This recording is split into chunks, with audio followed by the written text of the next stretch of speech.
And what rough beast, its hour come round at last, slouches towards this pussy to get fucked? Hello, and welcome. Please have a seat. Allow me to offer you a glass of this chilled summer wine. Breathe in the aroma of it. I believe you will find its flavor delightfully transgressive. I've gathered you humble travelers here today because I have something of vital import that we must discuss. Something real and true that speaks to a darkness lurking in the core of the human spirit. Something delicious with which to tantalize your sensibilities and draw you in, slowly, deviantly, like the sickly sweet lure of the pitcher plant or an anglerfish. And most importantly, something that's fucking sexy.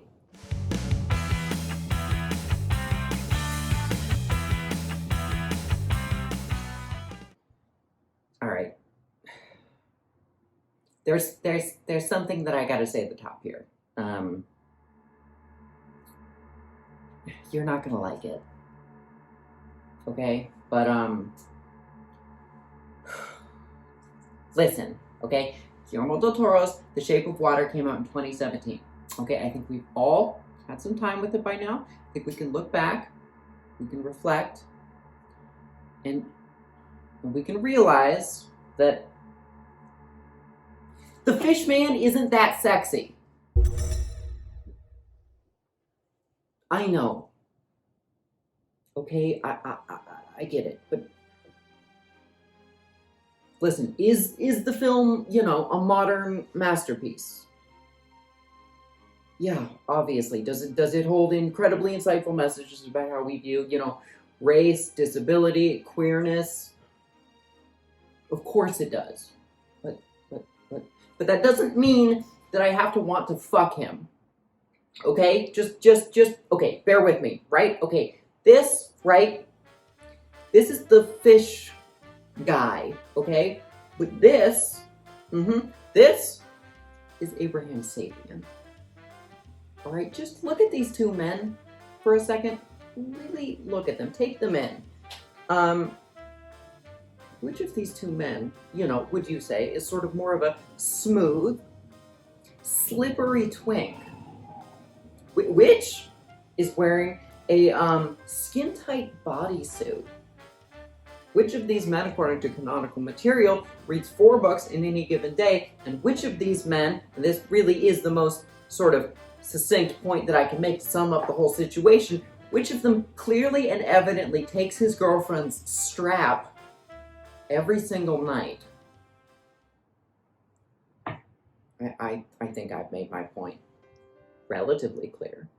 And if we've established that the fish dude is indeed not the hottest movie monster out there, then we must naturally ask the question, who is?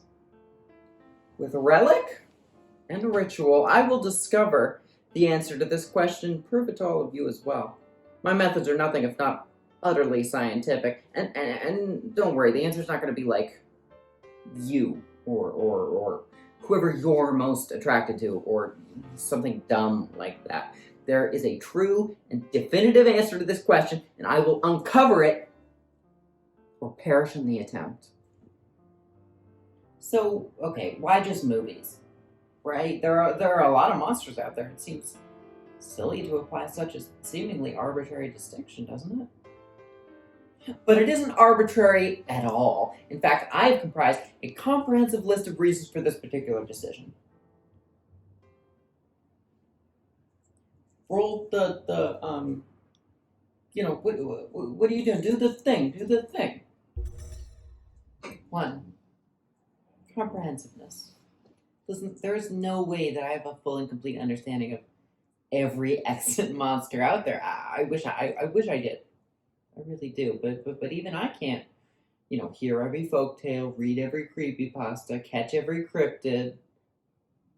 But with movie monsters, maybe I have a shot. At the very least, it'll lessen the chance of some asshole, showing up in the comments all, actually, you forgot about whatever. Two, films are a visual medium. I understand that there are countless factors that play into attraction, and don't worry, I'm going to get into that, but physical appearance is still an important aspect.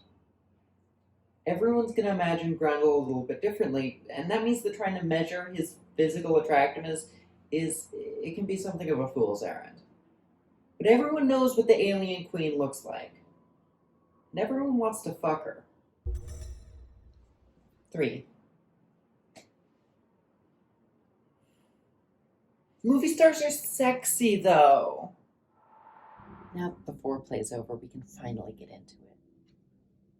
Who is the hottest movie monster? Well, first we need to establish our criteria. This is very scientific work, so please pay close attention. Our first, and arguably most important factor, is pure sexual energy. This one's fairly simple, but it shouldn't go ignored. In order for our new heartthrob to be truly attractive to the masses, they can't just be a passive participant in the hypothetical sexual act. No, it's 2021 and we're sex positive now, okay? Tops are in. This, incidentally, is one of the main reasons that Venom is so hot. Well, the Blob, albeit arguably, isn't. Because he's very clearly and evidently gagging for it. Werewolves, vampires, all of our classic monstrous sex symbols are all invested with an unmistakably passionate sexual energy, where our less fuckable monsters simply aren't. This particular point brings with it a corollary, and that is consent as sort of a mandatory requirement. Now, I couldn't possibly dig into the inner workings of every hypothetical dreamboat, work out who and what they're attracted to, and then determine on an individual level whether or not they would consent to sex with every possible person watching this video. I couldn't even do that if I myself was the only relevant possible sexual partner. So instead, I will assume for the purposes of science and the furthering of human understanding that our hypothetical monster in question consents to whatever mystical, magical, sexual scenario that I happen to dream up in my dumb little head. That means, however, that said monster must be intellectually capable of giving consent to sexual acts. If it has animal level intelligence, and then I think it's got to be disqualified. And if there's any ambiguity there, I'm gonna have to err on the side of caution and send it packing. Predators, okay, build advanced technology, speak a language, and wear fishnets. Aliens do none of the above. Okay, listen, I get it, okay? I know you want to fuck a xenomorph. I want to fuck a xenomorph. But it seems pretty clear that they're not, actually intelligent, so it's probably not cool. Also, I don't think they have genitals. Not that that's a requirement. I mean, I'm a non-operative trans lesbian. I know better than anyone that you can fuck somebody without using your genitals. But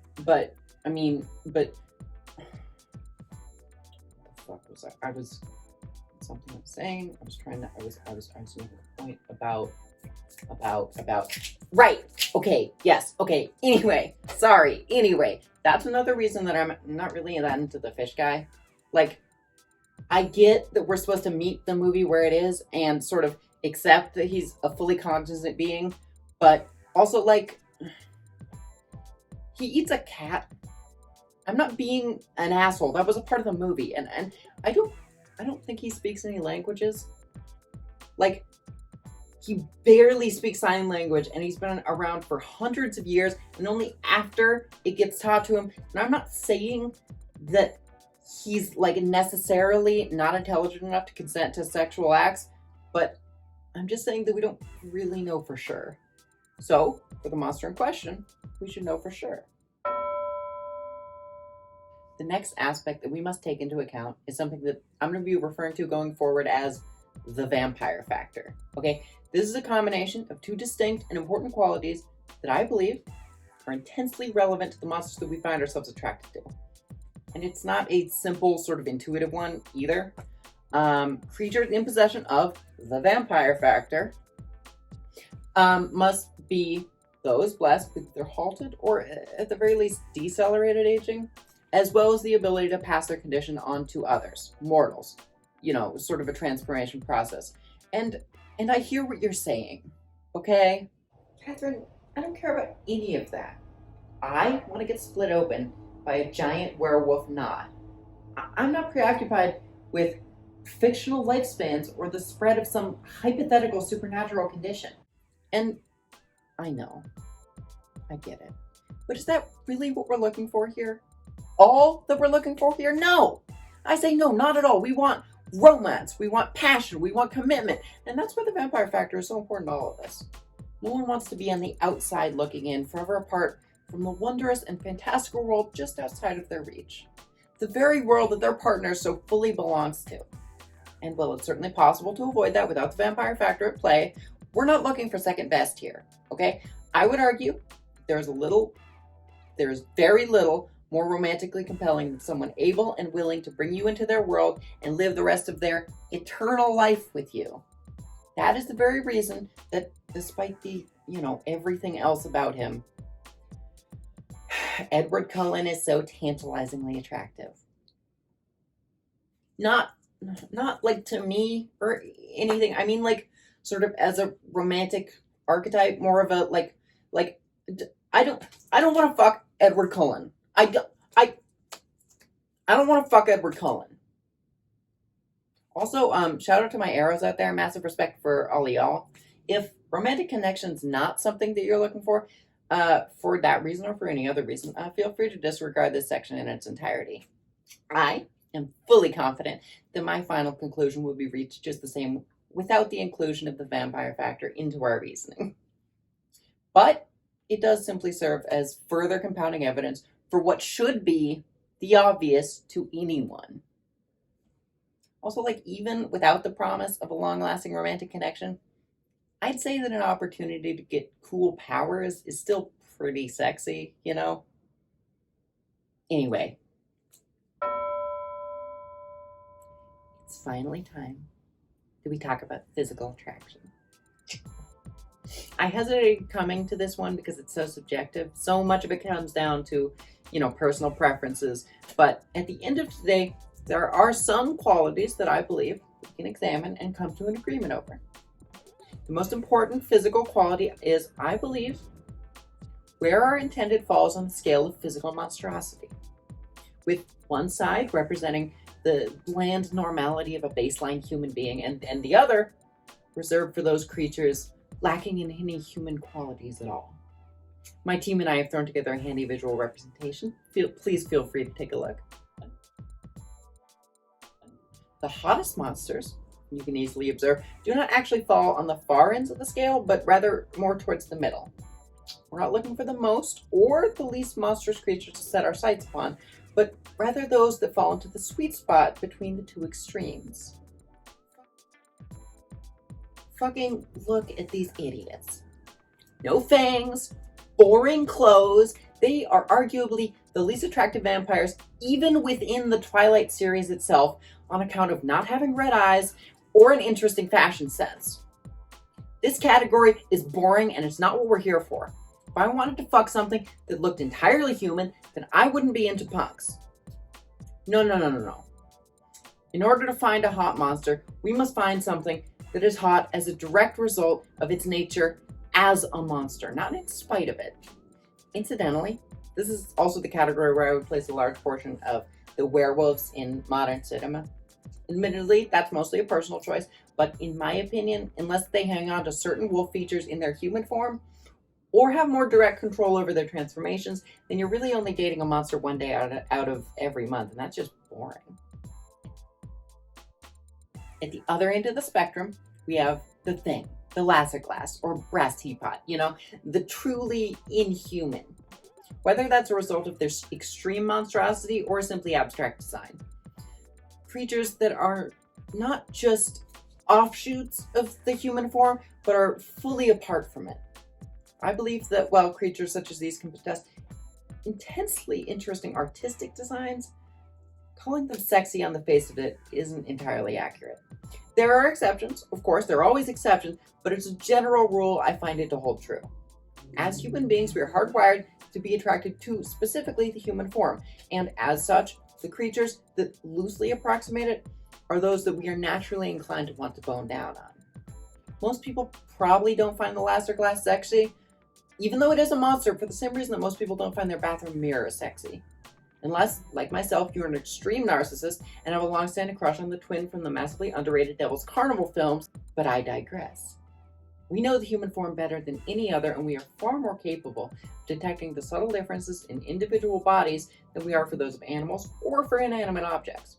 It's the same reason that creatures appearing almost human but only slightly wrong can often feel more disturbing to us than the purely abstract. It's like the uncanny valley, but if it was like a boner. So then, with that in mind, we must find our ideal lover somewhere towards the center of the scale. More than human, of course, but still invested with some remnants of the original human forms. And now, at last, we come to our final factor of attraction. What does it all mean? Monsters are taught, sure, that alone is true, but it's not the full story. They stand for something real and true and powerful, and that is never any more relevant than when we talk about fucking them. It's about marginalization and disenfranchisement and how certain types of bodies are seen as disgusting for clearly prejudiced reasons. And this isn't, I'm not just talking shit here, okay? This is a real thing. In fact, I'm actually going to follow in the footsteps of my contemporaries in the fields of science and important research and cite an academic source. This is an excerpt from Tumblr user Largest Cat, and it reads as follows. I'm the monster. This isn't a metaphor for your shitty boyfriend. This is a metaphor for my own alienation from a society that tells me the way I am and the ways I love are grotesque.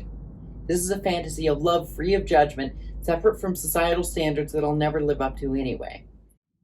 And that's what it really boils down to. Del Toro has been telling the tale of monster fucking as a standard for some form of marginalization for the majority of his career.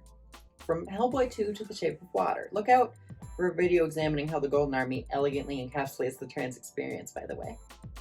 That's not the point. The problem, however, is that the fishman's nature, specifically as a fish man, isn't really relevant to the metaphor being laid out for us.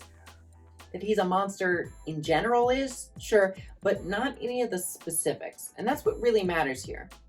I posit, then, that for our lovely creature to be the very hottest it can possibly be, the nature of its physicality must have some sort of symbolic meaning on its own. Further, that it supports the original symbolism that monster fucking aims to take on.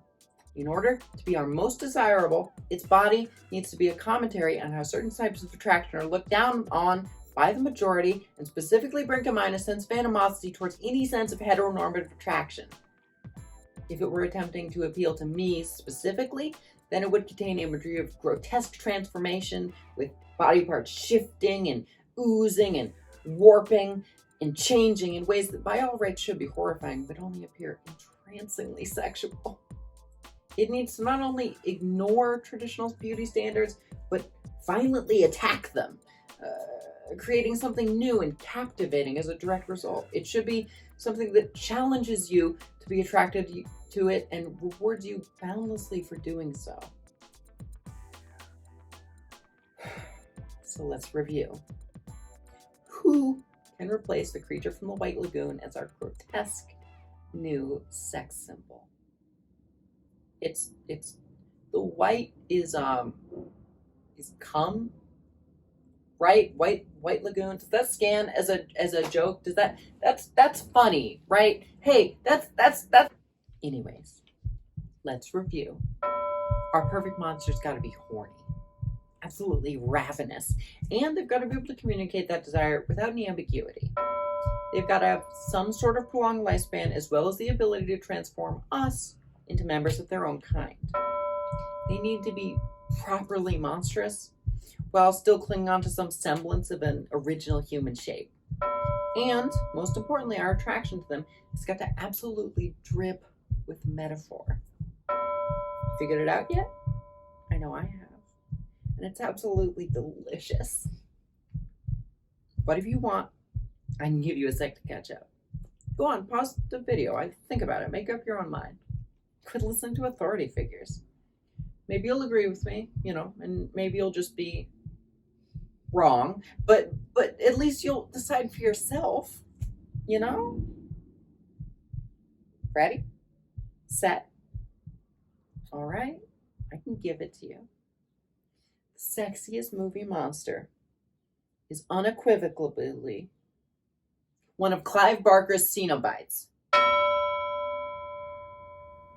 That's right, the Order of the Gash themselves. Just look at them. Beautiful, grotesque, magnificent. Are they horny? Of course they're fucking horny. That's their whole thing. Can they clearly communicate their wants and desires? You bet they can. Cenobites are transformed humans that don't seem to age on their own. That means that they can speak any languages they knew in their mortal lives. It means they are fully and unequivocally in possession of the vampire factor. More than that, though, it means that their metaphorical significance is off the charts. Why? Because everything that they are flies in the face of traditional standards of beauty. You're telling me that the gay king of horror didn't design his fetish demons as some sort of metaphor for societally forbidden attraction? Ridiculous. Their transformation is one of absolute departure from the norm, and yet it leads them to sexual heights that they could never before have dreamed of. At the end of the day, do you really expect somebody who stuffed their own face full of nails to be upset and surprised by whatever genitals their partner happens to have?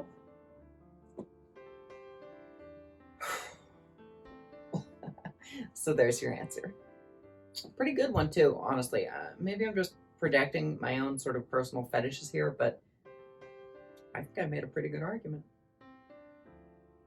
Of course, just saying Cenobite is hardly very specific. I almost feel like I'm letting you down. I'd offer to go down the list and tell everybody how hot I think every one of them is, but I think that honestly would be longer than the whole rest of the video. Another time. No. Really, I will do that another time. Anyway, to be perfectly honest, I think I have to go with the classics. All the later films are fun, sure, but none of them really capture the magic of the original. And for the most part, I find the creature designs to be a little uninspired. Gore over subtlety. The Wire twins and Angelique are really the only ones that stand out, and even then I'm not really positive that I find them sexually attractive or not. But even at the original four, we've had some excellent choices. The first Chatterer definitely stands out, but Hellbound kind of ruins that with the reveal that he's like maybe sort of a kid, at least originally. I don't know how Cenobite aging works 100%, but it's a little uncomfortable. And then there's fucking Butterball. I know, okay? I didn't name him. It wasn't my decision, okay? And let it be clear, he's not in the goddamn book. I'm not into Butterball, and honestly, I think he's a pretty fucked up character. All the Cenobites have some specific physical quality that's supposed to make them upsetting to look upon. It doesn't. And his is just that he's, like, fat. I think it's pretty fucked up to present that alongside whatever the hell is up with the Chatterer, And beyond that, I leave the rest up to personal preference. I personally like my monsters of the sapphic variety, so for me, on an individual level, I'm gonna have to go with Deep Throat. I just can't resist a woman with an unusual voice. And like a pussy cut directly into her neck, I guess. But that being said, I do think that the nails are like a little bit of a cuter accessory, and there's unmistakably powerful sexual energy to Doug Bradley's performance, so if you're more into dudes, feel free to swoon over the big guy himself. So that's all my wine got. Or, sorry, human blood, right? That's sexy, right? That's sexier than wine, at least. So, I think it's time to call it. Listen, I'm not an authority on this stuff. I mean, no, I mean, I am, but like, you don't have to listen to me. You should, but you know, whatever. But just the next time you're thinking of busting one out to the slippery little fish dude, just take a second to think about Pinhead. See if that stirs anything in you. Hey there. Thanks so much for watching. I hope I was a hideous delight to gaze upon. You think there's something wrong with my criteria? If you have any other suggestions for some sort of monster you think is far more attractive, or you just want to say something kind, then feel free to leave a comment below. Just don't be a dick. I'm very sensitive and I will cry. Thanks to my videographer, Amaya. She did an amazing job and I'm very proud of her. If you want more Monster Fucker content, just stay tuned for my next video. And if you can't wait that long, then I encourage you to check out the Twine game, Worth Waiting by the Nameless One. That's not me or anything. I just think it's a really excellent story that everyone should experience. Subscribe, do the thing, ring the bell, do the shit. What do people say? That's something people say. Yeah, there we go. And there we go. Goodbye, gentle travelers. I'll see you again at the next crossroads.